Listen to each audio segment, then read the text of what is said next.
Yo, what's good? I am very excited to be able to present this no-hit run here, and I'm gonna be adding some post-commentary since I didn't really say shit while I was recording. I'll leave a link to the entire unedited footage of the run in the description if you're interested in checking that out. Also, if you want to see more challenges like this, let me know by hitting that like and subscribe. I always start off by clearing out the little starting camp, then I check the loot and I'm looking for anything that'll boost my damage output. After leveling up, I usually head to one of these forts since they're pretty easy to clear, and more importantly, they have this merchantman outside where I can upgrade my weapon before I take on the boss. I also check the passives on the items he's selling, but there wasn't anything good this time around. This boss is free with Iron Eye because you can just sit outside and spam arrows. The most annoying part is really these little henchmen. I even popped the ult here hoping to take out most of them with it. You'll notice I don't immediately collect the reward from the boss, and that's because there's two jackasses with crossbows up top that I gotta deal with first. Now I get to collect my reward, and I'm mostly just looking for passive effects for better damage since the plan is to use the upgraded starting weapon the whole run. I grab a stone sword key and then I start heading towards a mine for a smithing stone too. Before I head into the mine, I see that the field boss that spawns outside is a lion, so I decided to take him out real quick.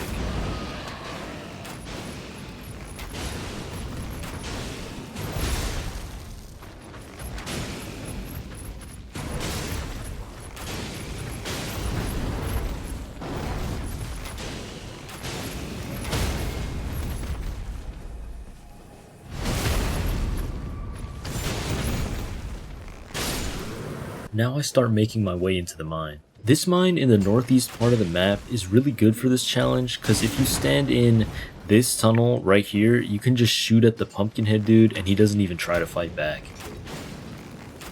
I go and collect the stone and now I gotta find another merchant to get my second upgrade going. Right on the other side of the mine, there's an Everjail, so I decide to check who they got locked up in there. And thankfully it's just these Nox fellas that I can take out pretty easily. Iron Eye makes a lot of the fights in this game a complete joke because some of the AI kind of breaks when you start launching arrows. After taking out the Nox warriors, I pulled up to this camp to upgrade my weapon, but I saw Leonine chilling in there, so I figured I'd talk to him real quick, and you'll see another example of the AI just giving up against Iron Eye.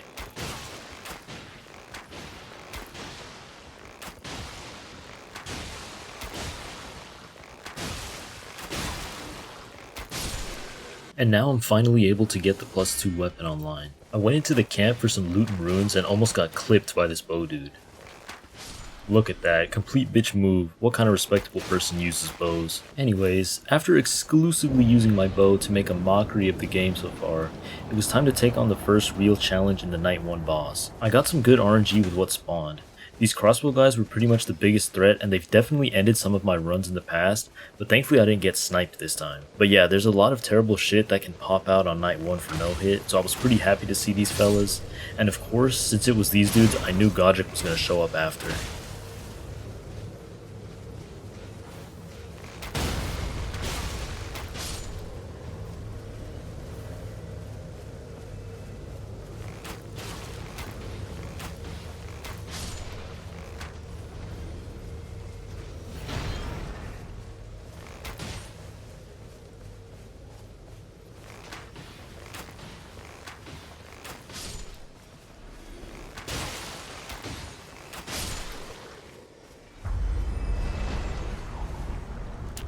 I was feeling pretty confident at this point since I'm pretty familiar with Godric's moveset, and for some reason when you fight him with range, sometimes he just doesn't do his transformation.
The plan for day 2 was to head to the middle castle and fight the boss at the bottom for the talisman, and then hopefully fight the castle enemies if they weren't trolls. But of course when I got there, I saw these big sons of bitches posted up ready to rain pots on my head. The boss underneath ended up being a Black Knife assassin, which wasn't the worst thing to get, but definitely wasn't free.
I went upstairs to claim my talisman, and I got pretty lucky getting the Arrows Reach talisman. Since the castle was filled with trolls, my new plan was to check the field bosses and see if there was anyone I wanted to pick a fight with.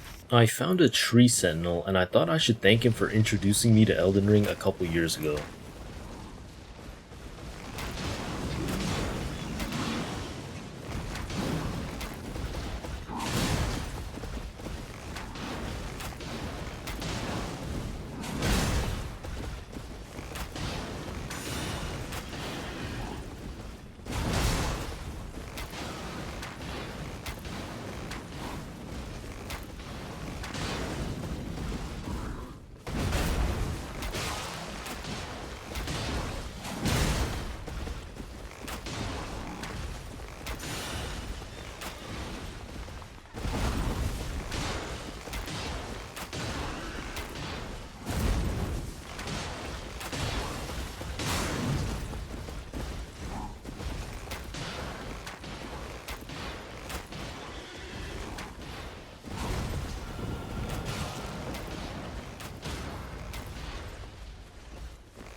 He dropped a bow with a nice passive boost to crits, so I picked that up and started heading to the lake to check who the boss was there.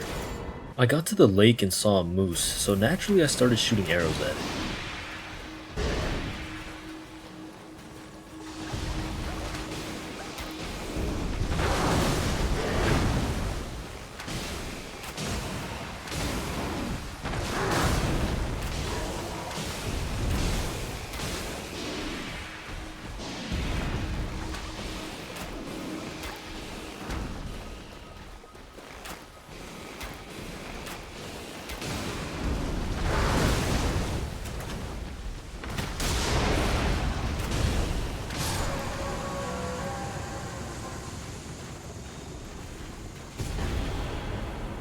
Fighting him ended up paying off as he dropped a weapon with a really nice passive boost to range attacks.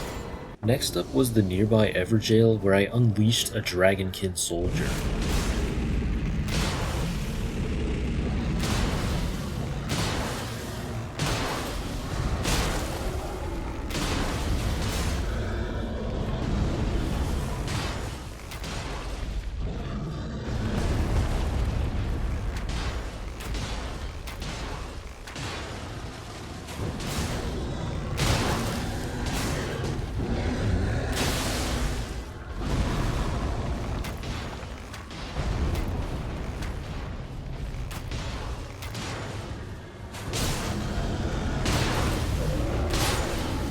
After another very honest battle, it was just about time for the Night 2 boss. The Nox guys made another appearance for Wave 1, so I knew that the main boss was going to be Dancer.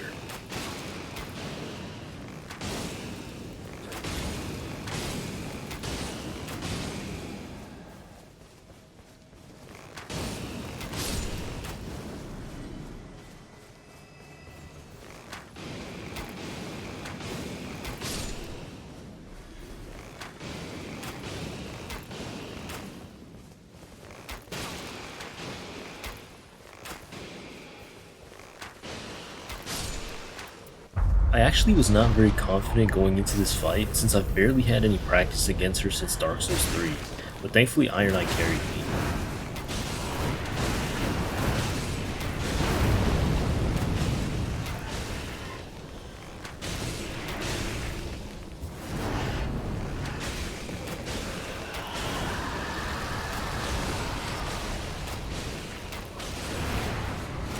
I decided to pop the ult here, which was a bit of a gamble since I usually like to save it for cancelling the Night Lord's projectile attack, but I thought I had a better chance of dodging that than dealing with whatever the dancer was about to throw at me.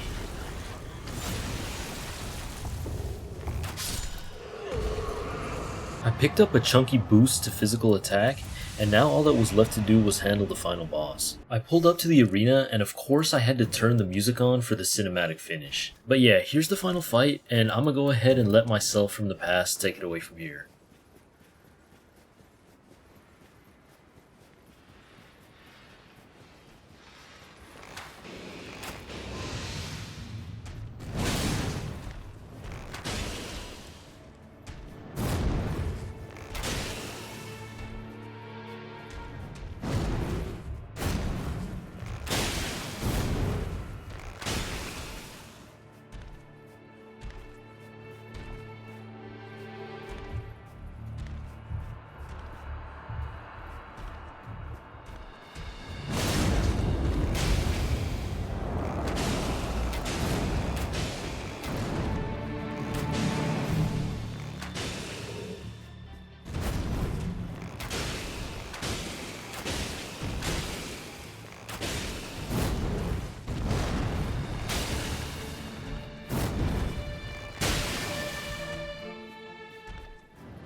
There it fucking is, dude.